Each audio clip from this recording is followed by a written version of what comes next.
Every town has a place where the elite gather for witty conversations over trendy cocktails, and that place is definitely not Kelly's. And I feel like that for 70 years has fit us perfectly. I was sitting in a bar, tight as a bat, but I walked to me, an old alley cat. He looked at me and said, "Now son, cheese and crackers, anyone?" I said, "No." Dad came from Ireland in 1926 at the age of 21, and in 47 they were living in Frisco. It was too cold for him out there. He was a bartender out there.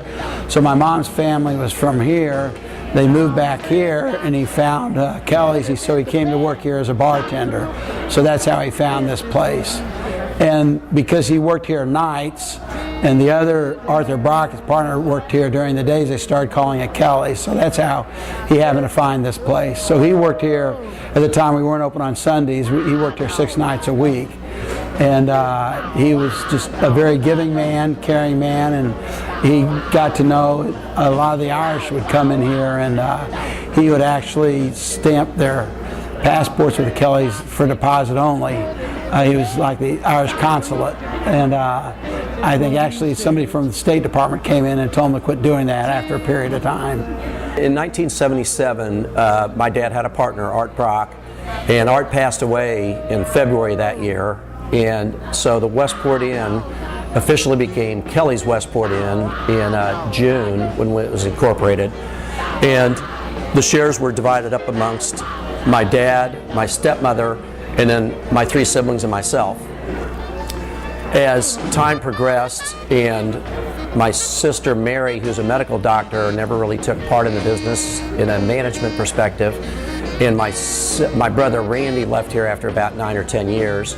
My brother Pat and I took over the ownership after my dad and stepmother passed away, and we've been 50-50 partners for about 30 years. 2 of my children, Colleen and Mitch, have taken over management for the most part. When I was younger, I definitely had an interest in working here, more so I think than our brother, obviously, that doesn't work here. And Colleen, I think, was a little surprised, I think, when she found out how much she wanted to work here, because I think she did kind of interview other jobs and stuff like that. I did a couple job interviews after college, and I remember one of them going really, really well, and coming back to my parents' house and crying, and my mom saying, "What's wrong?" And I said, "It went well. I think I'm going to get it." And the idea of getting a job somewhere else was obviously that terrifying to me, that I ended up starting here October of 2008, so just a couple months after graduating from college. And now I've been here 9 years. I've worked here since 1971. I started checking IDs here when I was still in high school, and over the decades I run into people that tell me stories about their first drink at Kelly's, or when they got thrown out of Kelly's, or their parents met at Kelly's, or they met their spouse at Kelly's. And it's just kind of crazy to think that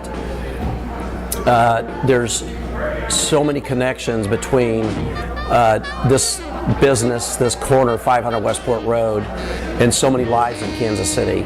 Anytime we meet somebody from the East Coast or the West Coast or anywhere throughout the country, a lot of times people have either been here before, they've heard of it, or they know somebody that's been here. I know, from my short experience traveling, and same with certainly my dad, there's nowhere he can go really in the country without running into somebody that has either been here or heard of Kelly's, and that's certainly a reflection on the tradition that my grandfather started, and just the great history that we have here. So I think that our employees do a great job of obviously carrying on that same kind of legacy that they started 70 years ago, where you can run into anybody in here, whether it's anybody that just is on the streets and pops in to have a drink, or people that wear suit and ties to work and stuff like that. So we're definitely an every man's bar. We've had an incredible history of great employees here.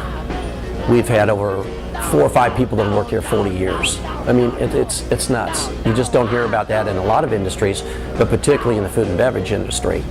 And several of the people are like siblings to me that I've worked with for so long. And it's just a treat that that we've had that kind of fortune, that we've kept people here that long, and that they've taken ownership in our business. You know, the way that they work and the way they care about the place is they're acting like owners, and we're just very fortunate for that. Very fortunate. What we've done to be successful has never changed, and that's keeping things really simple. People like to see the same faces. People like good televisions, people like good music, people like good conversation, and people like consistency in their product. And for 70 years, that's what we've done.